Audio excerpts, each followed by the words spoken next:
Ya pemirsa, kita lanjutkan perbincangan. Saya kembali lagi ke Pak Dimyati. Pak Dimyati, ada sebagian pihak yang kemudian mengkritisi pembangunan perpustakaan ini dan melihat bagaimana budaya anggota DPR sendiri. Kalau ini memang ditujukan untuk anggota DPR.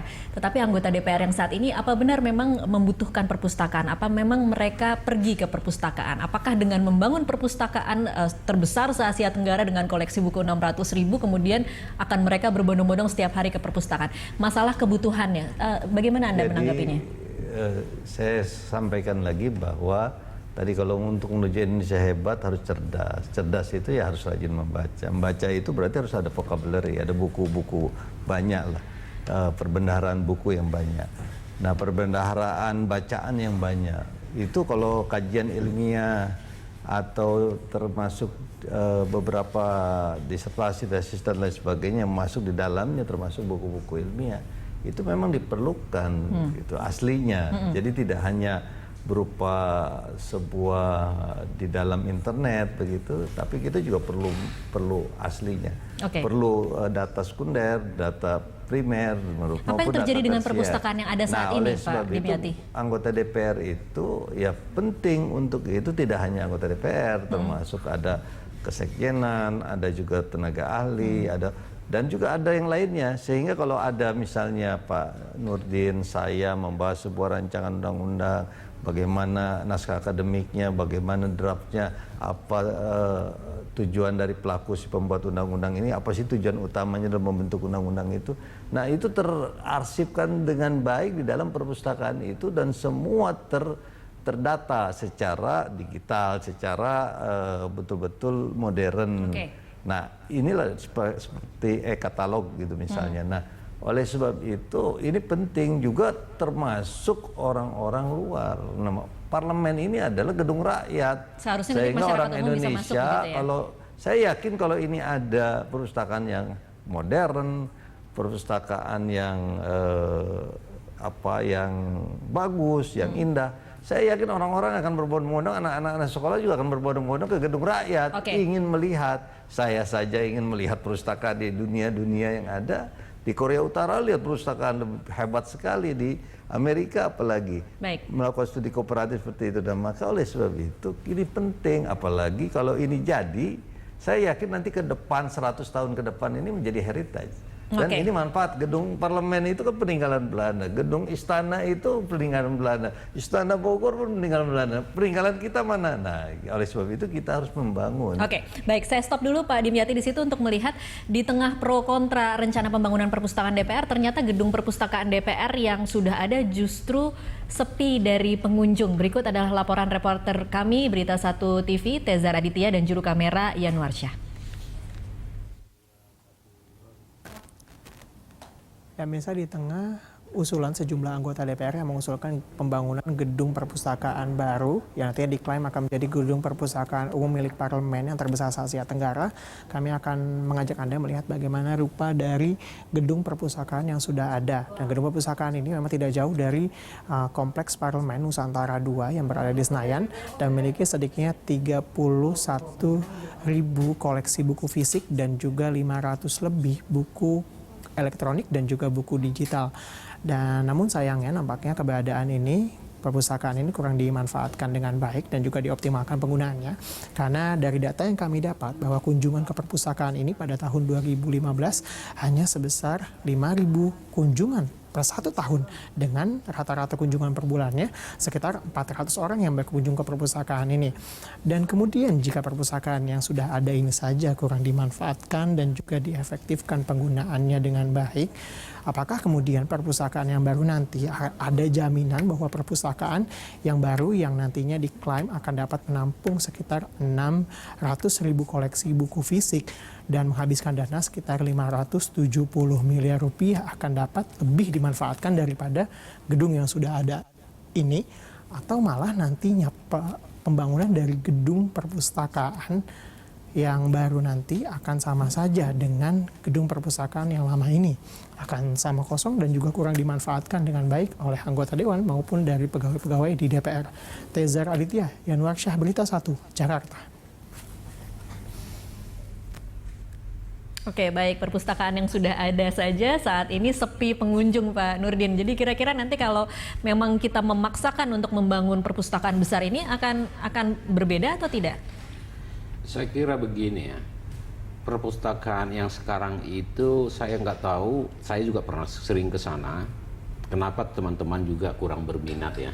Kalau saya sering juga membaca di sana.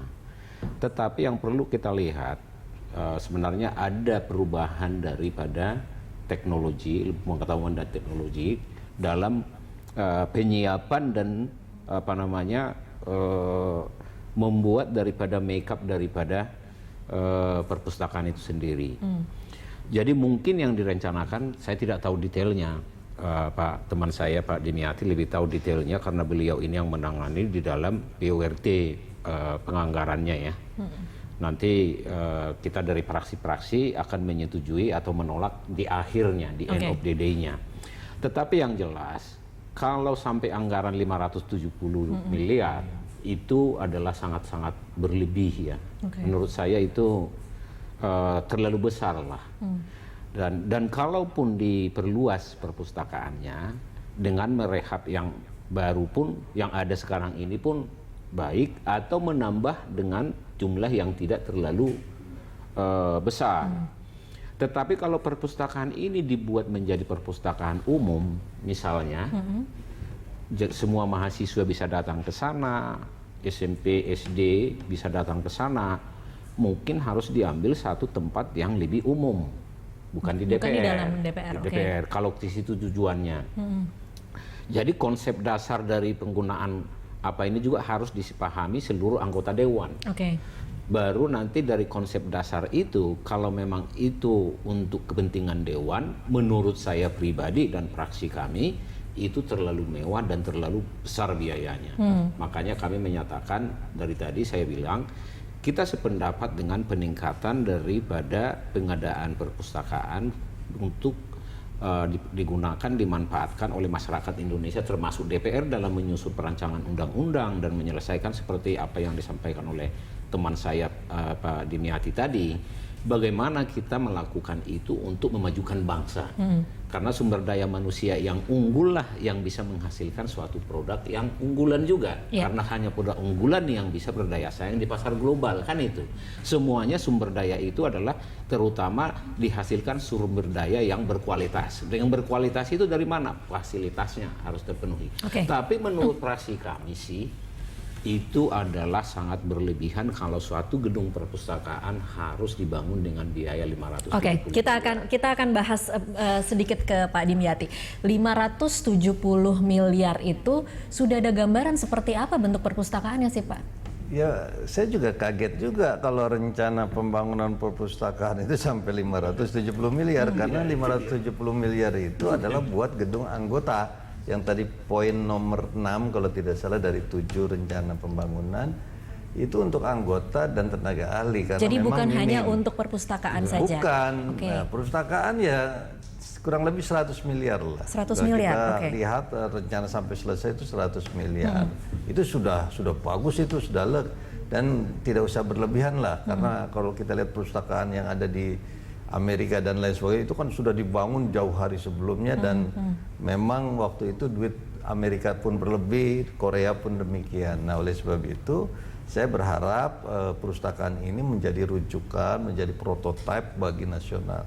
Saya sih jujur saja kalau saya di Jakarta gitu, saya ingin membangun semua kecamatan ada perpustakaan supaya betul-betul bagaimana taman pintar, bagaimana ada perpustakaan cerdas dan pintar dalam menghadapi Millennium Development Goals yaitu MDGs ini kan diperlukan HRD, Human Resource Development. Nah, maka ini perlu dipacu. Saya jujur saja kalah Indonesia bersaing dengan Singapura yang sedikit karena kualitas sumber daya manusianya lebih tinggi. Padahal kalau di kuantitas itu lebih banyak dibandingkan Singapura. Peralatan perang saja Indonesia peralatan perangnya berapa kapalnya? Singapura itu lebih banyak 3 kali lipat kapalnya, padahal sedikit negaranya, kecil negaranya. Coba bayangkan, secara kualitas orang sudah bisa melakukan early warning system, bisa radar, bisa ini, kita masih ketinggalan. Nah, maka saya sekali lagi menyatakan kita perlu generasi muda yang cerdas, generasi muda yang cemerlang untuk masa depan yang begitu lebih berat lagi.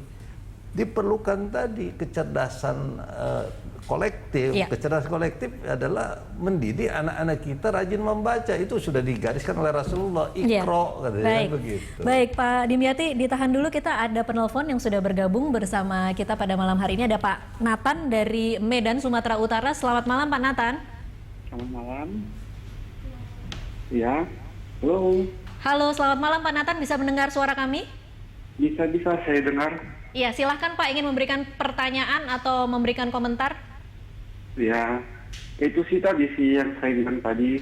Masalahnya, kenapa harus ada anggaran yang begitu mencapai ke langit yang begitu mahalnya dan tidak pernah turun ke masyarakat, langsung terjun bagaimana masalah masyarakat, tidak pernah pantau ke lapangan, gimana situasi masyarakat selama ini. Ya, jangan hanya mintanya sama pemerintah aja. Turun ke lapangan dulu kayak mana, selesaikan dulu masyarakat, baru bisa minta ke atas. Oke, baik. Terima kasih Pak Nathan dari Medan, kami sudah menangkap maksudnya. Selanjutnya ada Pak Yudi dari Batang, Jawa Tengah. Selamat malam Pak Yudi. Selamat malam. Iya, silakan Pak Yudi. Iya, selamat malam Bapak-Bapak. Assalamualaikum. Bapak-Bapak DPR yang terhormat, selamat malam. Selamat malam. Iya, ini Pak. Kalau mau dibikin perpustakaan di gedung DPR, saya sih tidak setuju 100%. Kalau ingin mencerdaskan bangsa, ingin semua anak-anak giat membaca, buka aja itu perpustakaan di desa yang bagus-bagus. Setiap desa dibikin perpustakaan yang bagus-bagus. Itu bisa mencerdaskan langsung. Orang di DPR udah pandai-pandai, nggak perlu baca. Nggak perlu ada perpustakaan, yang datang juga nggak sempat untuk baca ke perpustakaan. Itu pendapat saya. Terima kasih. Oke, baik. Terima kasih Pak Yudi dari Batang, Jawa Tengah. Mungkin Pak Dimyati bisa menjawab secara singkat. Ini sebenarnya perpustakaan ini untuk siapa sih? Untuk DPR, untuk gengsi DPR karena punya perpustakaan terbesar se-Asia Tenggara? Atau memang benar-benar untuk masyarakat? Parlemen itu kan harus menjadi uswatun. Kalau Rasulullah kan menjadi uswatun hasanah. Nah, parlemen ini menjadi uswah buat rakyat, menjadi contoh, suri teladan. Suruh kita bangun perpustakaan di ABC harus bagus, harus nyaman, harus banyak perbenaran buku. Parlemen sendiri seperti ini begitu. Nah, ini harus diberikan. Tapi tidak terlalu jelek kok Pak, kalau kita lihat tadi cukup bersih, cukup rapi perpustakaannya. Kalau saya lihat untuk kelas parlemen, ya, untuk parlemen itu ya itu kelasnya untuk kelas SMP, SMA itu, kelas kecamatan begitu. Maka orang malas untuk harus seperti apa dalam bayangan Anda? Dalam bayangan Anda harusnya sebagus apa sih kalau untuk DPR? Menurut saya di sana DPR? harus betul-betul ada prototipe bentuknya, orang masuk begitu senang, masuk ke sebuah tempat kalau tidak merasa kumuh, merasa tidak nyaman kan tidak enak juga. Tapi begitu orang tertarik melihat sebuah prototipe bentuknya masuk, maka mau tidak mau dia akan keluar. Dalam arti keluar pengorbanannya, misalnya dia punya buku, saya mau sumbangsikan untuk DPR ini 5 buku, 6 buku saya punya di rumah, saya punya perpustakaan di rumah, perpustakaan di rumah saya nggak dibaca-baca, kirim aja ke DPR, nanti rakyat banyak yang baca di sana. Jujur saja kalau dibangunkan sebuah prototipe yang bagus, orang akan berkunjung. Oke, baik. Nah maka, tapi jangan terlalu mahal juga, karena tadi dalam situasi kondisi krisis keuangan kita, jujur saya di keuangan kita ini krisis, pendapatannya tidak tercapai dan lain sebagainya, maka memang harus ditinjau ulang lagi. Oke, baik. Jangan sampai menyakiti hati rakyat. Jangan sampai menyakiti hati rakyat, itu saya garis bawahi. Nanti kita akan lanjutkan di segmen selanjutnya, pemirsa tetaplah bersama kami.